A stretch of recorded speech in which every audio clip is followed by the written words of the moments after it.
Olá, pessoal, tudo bem? Bom dia a todos. Vamos iniciar aqui a nossa aula 23, tá bom? Hoje a gente tem bastante aulas para gravar e vou tentar adiantar bastante para a gente sair do protesto e entrar em outras disciplinas, tá bom? Vamos lá. Esse bloco agora, aula 23, iniciando. Nós começamos aqui, falamos ontem disso, vamos repetir hoje, né, no caderno 23, qualificação dos títulos e outros documentos de dívida. Guardando sempre, protesto não é só de título, protesto também é de outros documentos de dívida. E o que esse documento de dívida tem que ter, gente? Ele tem que ser certo, líquido e exigível. Tá? Uma outra coisa também, gente, eu estava gravando as aulas à noite, e à noite eu já estou no bagaço. Vou gravar a aula às 10 horas da noite, que é o horário normal até de aula, né? Mas acordando 6 horas da manhã, né? Quando você chega nesse horário da noite, o cérebro já nem está funcionando mais.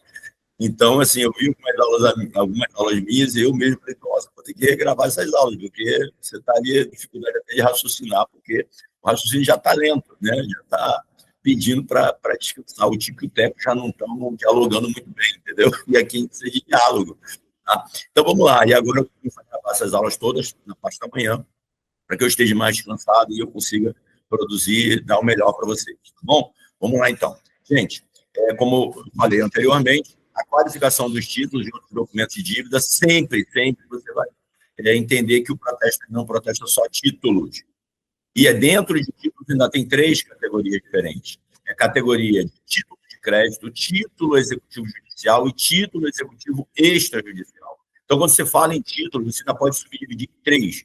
Fora isso, você tem documentos de dívida. Quais são os documentos de dívida, professor? São todos aqueles documentos que você consiga visualizar nele o quê? Você consiga visualizar nele certeza, liquidez e exigibilidade. Lembra que a gente falou lá na nossa primeira aula, por mais que eu estivesse lá cansado e não estivesse conseguindo raciocinar tão bem, certeza, gente, é você entender a validade do documento. Você vai verificar os requisitos de validade dele. Ele tem assinatura, foi reconhecido firma, para aquele tipo de contrato existe testemunha, para aquele tipo de contrato, as cláusulas que estão dentro ali, você vai verificar? Não, você não vai verificar cláusula, mas dependendo do que o requerente te traz para qualificar, você vai fazer qualificação extrínseca do título, e essa qualificação extrínseca pode entrar o quê? Determinadas cláusulas. Digamos, tem uma multa ali que ele vai cobrar de X%. Você tem que olhar se a multa está presente. Se você vai entrar no mérito da multa, não. Você vai entrar no mérito do que foi pactuado, não entra no mérito, mas você faz a qualificação extrínseca do título, e essa qualificação extrínseca está baseada no pedido, no requerimento, na solicitação, na instância, na rogação, lembra? Instância e rogação, do que ele está fazendo para você. Então, se existe instância e rogação, você vai... Porque o protesto, em tese, ele pertence... Em tese, não, a doutrina hoje se posiciona dessa forma, que o protesto não é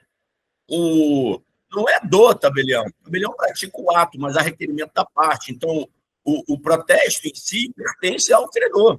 É ele que está protestando, não é o tabelião que está protestando. O tabelião pratica um ato solicitado, requerido, instado, rogado pelo credor. Então, ele pratica um ato porque há uma solicitação, mas esse ato não pertence ao tabelião. Esse ato ele tem um benefício dele, não é ao tabelião. O benefício dele é ao credor. É o credor que vai ser beneficiado dessa publicidade. Tá bom? Então, o que acontece? O que você tem que olhar ali dentro? Você tem que olhar se o que ele está te requerendo, ou se o que ele está te pedindo, ele é compatível com a análise formal que você está fazendo do título. Legal? Então, certeza. O que é certeza? A certeza é a validade do ato, a validade do ato jurídico, tá?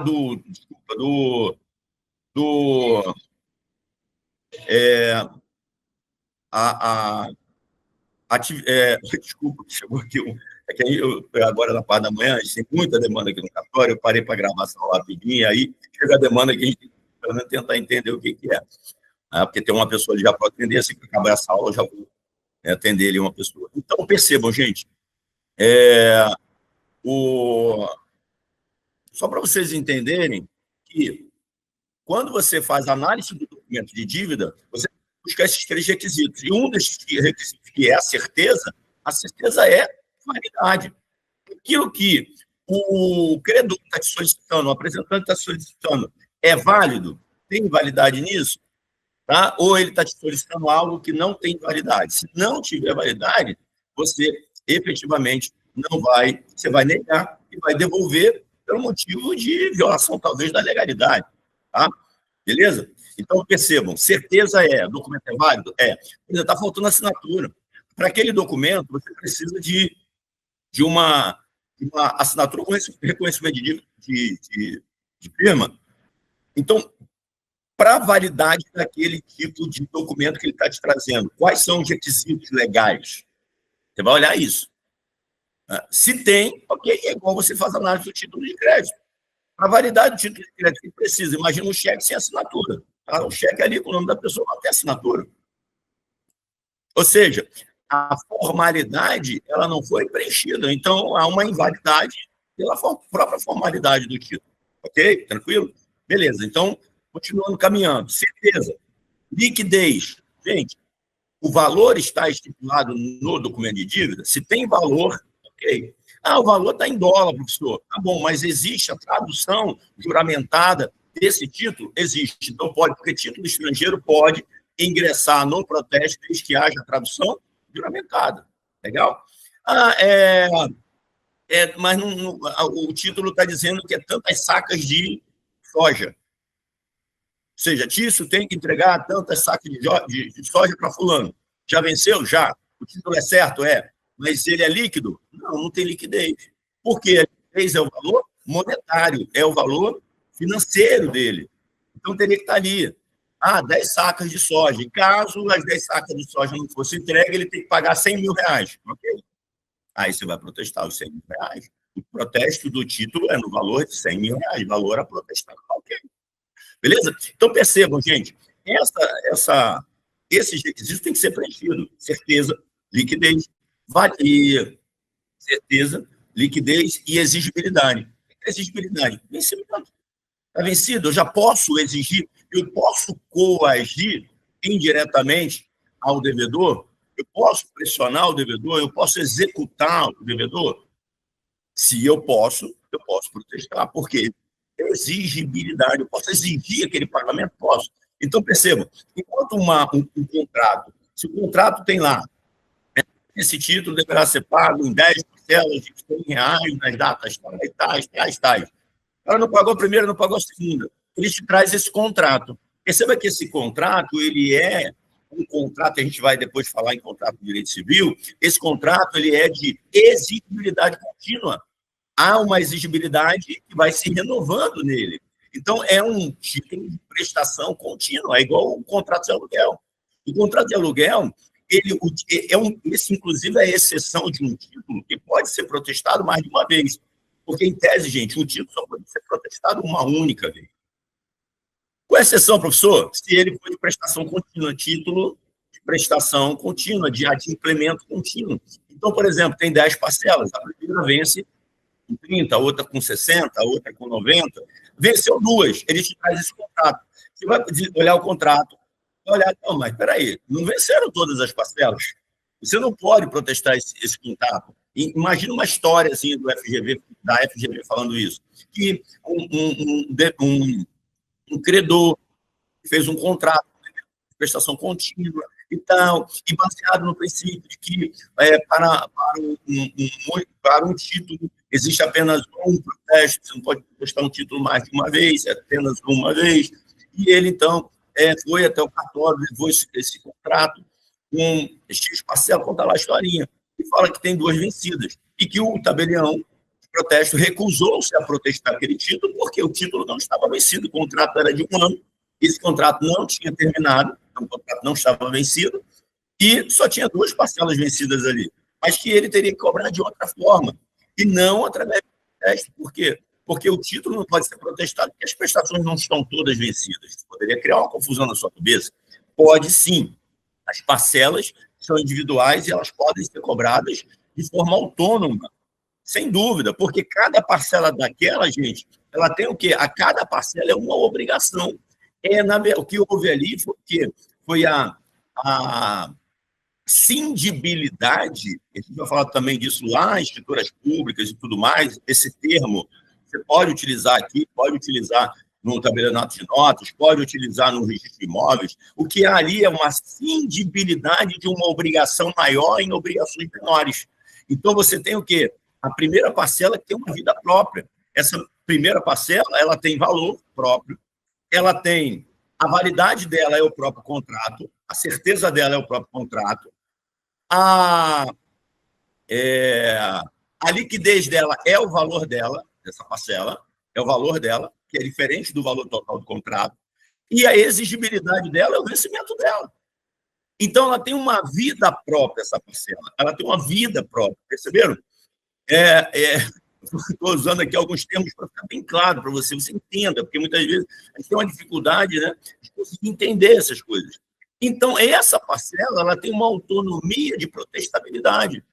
O documento, que é o documento mãe, que é o documento protestável, é o contrato. Mas perceba, você tá protestando uma parcela, você está cindindo, por isso cindibilidade, você está cindindo, você está fragmentando esse título. Por quê, gente? Porque a prestação dele é contínua e fragmentada mesmo. Cada uma das parcelas tem a sua autonomia e ela tem a possibilidade de ser protestada, de ser publicizada. Olha, ele não me pagou a primeira parcela.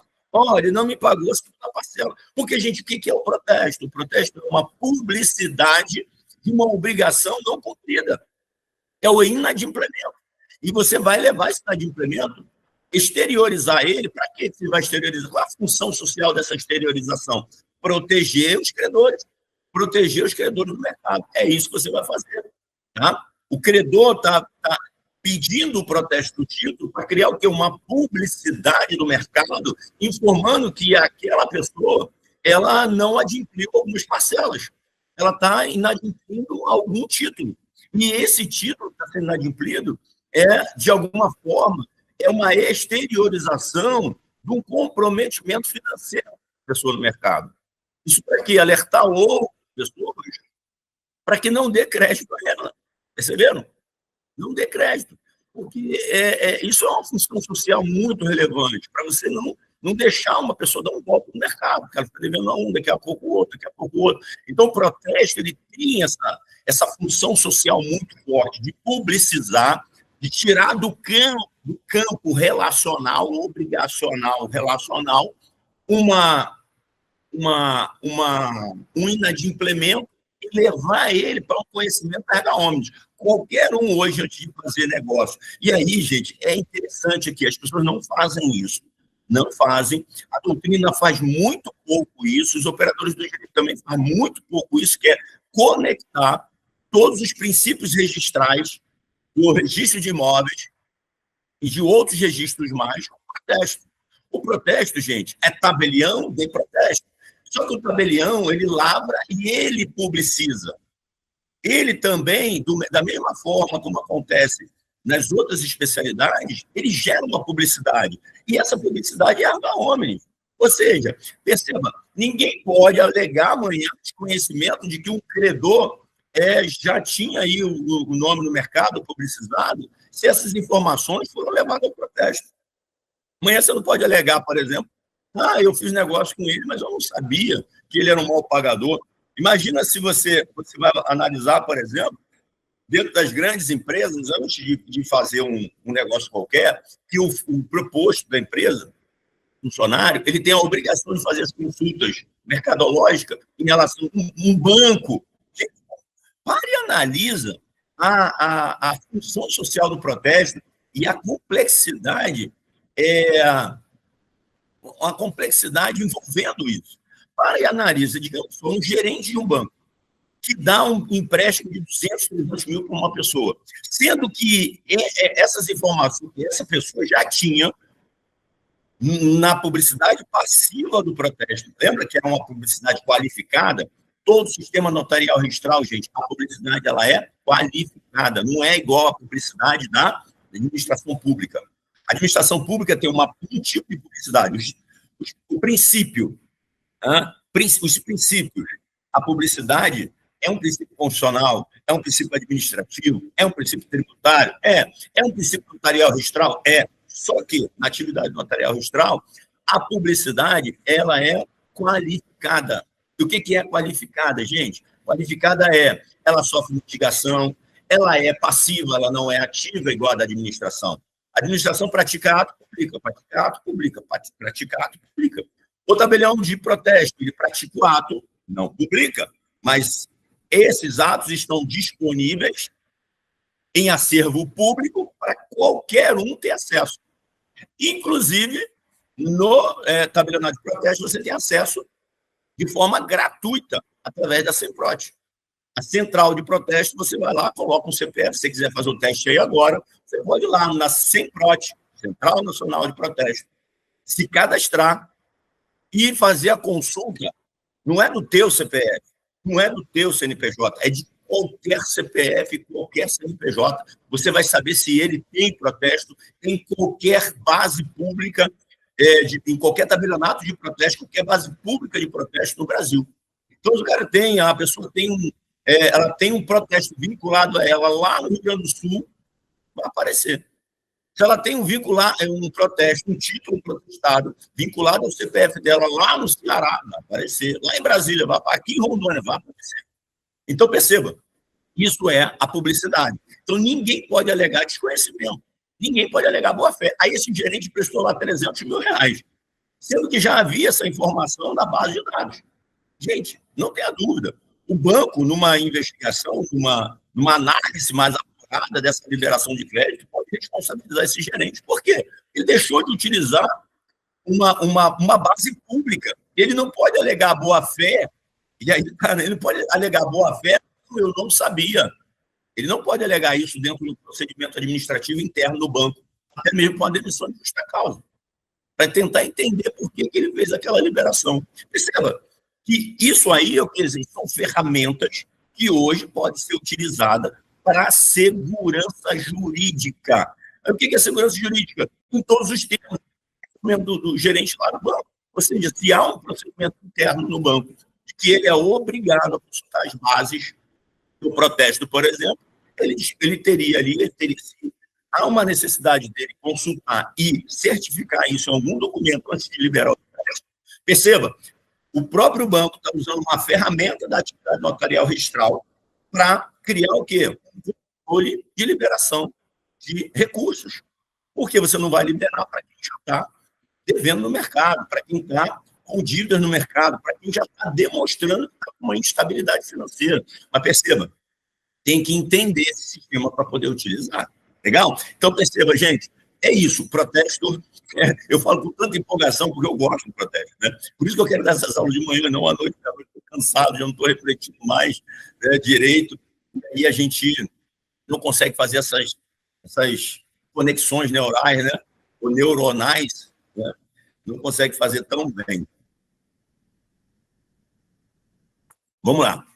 E aqui, então, a gente está com a questão da qualificação dos títulos e documentos de dívida. Títulos e documentos de dívidas passíveis de protesto. Gente, como eu falei, todos os títulos, pode ser título extrajudicial, pode ser um título extrajudicial, título executivo extrajudicial, título executivo judicial ou título cambial. Pode ser um título cambial, título de crédito, com 3 possibilidades. E documentos de dívida com aquelas 3 qualidades, né? 3 características, certo e exigível. E aí a gente tem aqui, são passíveis de protesto, uma coisa que está na lei e vai cair. Se a CDA ela é objeto de protesto ou não. A CDA pode ser protestada ou não. Claro que pode estar lá, é o parágrafo 1º do artigo, parágrafo único do artigo 1º da Lei 9492. E agora, com uma alteração legislativa do Decreto-Lei 208, de agora, 2024, o protesto de CDA interrompe a prescrição. Guarda isso, vai cair na tua prova. Vai cair na tua prova. Se eu fosse examinador, eu cobraria isso. É um conhecimento recente e havia um entendimento antigo do STF dizendo que o protesto CDA não interrompe prescrição. Então, não adiantava, por exemplo, a prefeitura trazer um título para o cartório, protestar esse título. Se ela não entrasse com ação de execução dentro do prazo de 5 dias antes de prescrever, ia prescrever, porque o protesto por si só não ia interromper essa prescrição. Ok? Agora não, agora interrompe. Legal? Então, o que você pode levar ao cartório? Gente, títulos de crédito, como eu falei, contratos particulares, né? Decisões judiciais transitadas em julgado com valor certo, né? Transitado em julgado. Sempre, gente, você só vai fazer o protesto de uma decisão definitiva. Porque a decisão definitiva dá o quê? Certeza. O título tem que ter certo, líquido, exigível. Uma decisão interlocutória. Não tem certeza. Porque ela é cabível de recurso. Uma sentença que é julgada, ela pode ter recurso contra ela e ela pode ser reformada. Então, não há uma certeza ali. Okay? Perceba. Inclusive, em várias normativas estaduais já tem isso aí, deixando claro que a sentença judicial, para ser protestada, ela tem que estar transitada e julgada. E também existe decisões interlocutórias. Tá. Você pegar decisões ligadas a alimentos, o juiz pode mandar, sim, protestar. Beleza? Com decisões ligadas a alimentos. A gente vai ver depois lá esses artigos específicos. O protesto tem natureza, então, ampla, não se restringe a títulos de crédito, desde que se trate de documento representativo de obrigação líquida, certa e exigível. Está no material de vocês, tá vendo? Você que eu estou olhando no material. Protesto facultativo necessário. Gente, você tem que guardar o que é facultativo necessário, nós vamos ver isso em leis próprias. Algumas leis próprias falam sobre isso, mas o geralzão o protesto ele é facultativo. Sempre será facultativo. Né? Assim, regra geral, será facultativo. Agora, ele é necessário para alguns casos. Quais são os casos? Os casos que você tem que comprovar que houve o protesto para poder entrar com uma ação. Agora, por exemplo, CDA, guarda isso. Por exemplo, protesto facultativo necessário. Pode vir agora da FGV desse jeito. Gente, olha aqui, eu vi aqui no site agora. O protesto de CDA, além de ser possível, agora se tornou necessário. Opa, é uma possibilidade aí de vir alguma coisa nesse sentido. Por quê? Para a administração pública entrar com uma ação de execução fiscal, ela precisa protestar. Cuidado que a gente vai ter que ter, porque lá na resolução do CNJ, se você quiser consultar agora, do CNJ, a 547, ele não tornou obrigatório o protesto.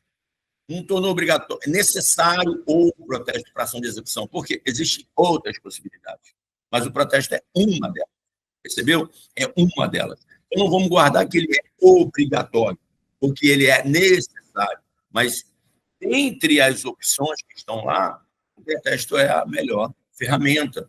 Tá? Por quê? Porque para ação de execução, você tem que comprovar, de execução fiscal, você tem que provar interesse de agir. Guarde isso aqui, interesse de agir. E eu comprovo interesse de agir através do protesto. A resolução 547, ela veio desjudicializou até o valor ali, né, de R$10 mil, o que? A execução fiscal. Tá bom? Então, vai ter, por exemplo, para falência, pessoa para falência. Para você propor uma ação de falência, você precisa ter os protestos, ter até 30 salários mínimos, né? Acima de 30 salários mínimos, você vai precisar ter o quê? Fazer protesto para fins falimentares. Então, não importa o valor que você do título que você está protestando. Se você pedir que ele seja para fins falimentares, ele vai ter esse condão de protesto para fins falimentares. A soma dele, você junta depois todos esses instrumentos para fins falimentares, soma, e aí você pode entrar com ação de falência contra o devedor. Então, perceba, são protestos só contra pessoas jurídicas. Por quê? Contra a pessoa física não cabe falência. Poderia até caber insolvência, mas falência não. Tá bom? Então, o protesto facultativo é a forma livre, né? O protesto pode acontecer por tá bom? O protesto pode ser por falta de pagamento, que é o mais comum, pode ser por falta de aceite de devolução. Guarda uma coisa aqui, não tem como fazer protesto de título por falta de aceite se o título já estiver vencido. Faz sentido? Olha só. O que são essas etapas aqui? É assim, ó. Você, para de aceite, tem que ser aceito. Você manda para o devedor para ele aceitar. Aí ele devolve o título sem aceite. E fala, não vou aceitar, não. Você pode, então, enviar para o cartório de protesto, pedir para protestar por falta de aceite. Mas perceba, falta de aceite. Aceite de quê? Da obrigação. É falta de aceite da obrigação para pagar. Então, o que acontece? Você só pode fazer protesto de falta de aceite antes de vencer. Concordo ou não?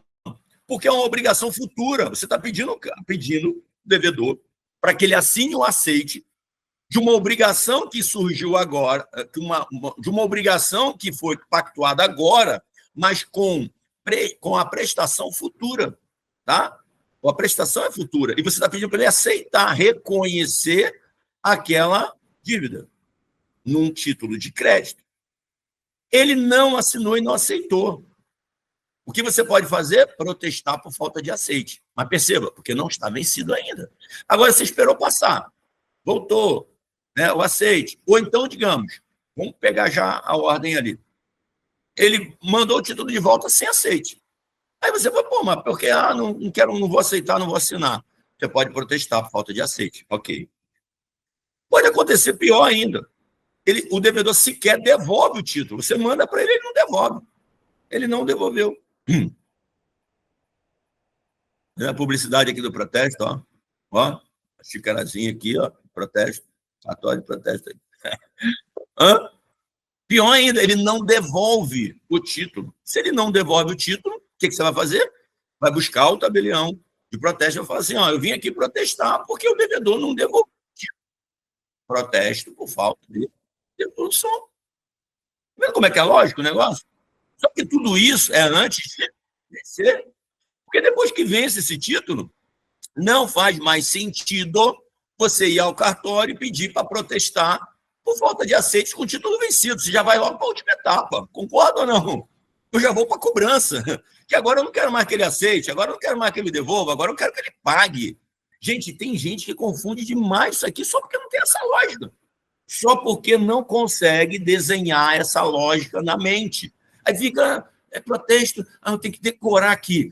Protesto por falta de aceite, de devolução, mas aí eu tenho que decorar que o protesto de aceite só pode ser quando você pega a norma, você fica doido. Você lê aquilo lá, até para ler é confuso.